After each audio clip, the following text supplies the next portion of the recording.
क्रांतीसूर्य ज्योतिबा फुले व सावित्रीबाई फुले यांनी पुणे येथे सुरू केलेल्या देशातील पहिली मुलींची शाळा ही राष्ट्रीय स्मारक म्हणून घोषित करावे अशी मागणी सावित्रीबाई फुले राष्ट्रीय स्मारक संघर्ष समितीच्या वतीने करण्यात आली।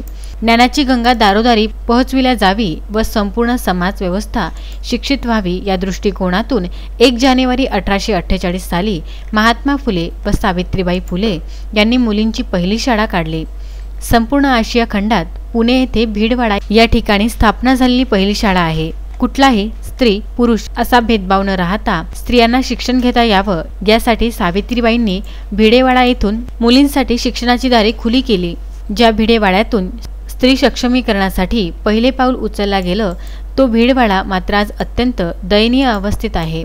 त्याकरिता शासनाने भिडेवाडा ही जागा भूसंपादित करून त्या वास्तूस विकसित करून राष्ट्रीय स्मारक घोषित करावे अशी मागणी सावित्रीबाई फुले राष्ट्रीय स्मारक संघर्ष समितीचे तालुका समन्वयक नंदकिशोर इंगळे यांच्या मार्गदर्शनात तहसीलदार यांना निवेदन देण्यात आले।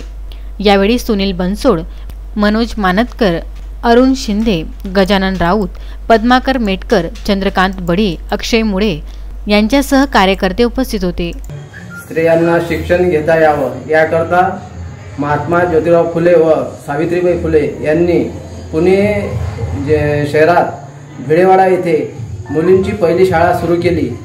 पण ही शाळा सध्या अवस्थेत या शाळेची दयनीय अवस्था झाली असून याकडे शासनाने दुर्लक्ष केले आहे।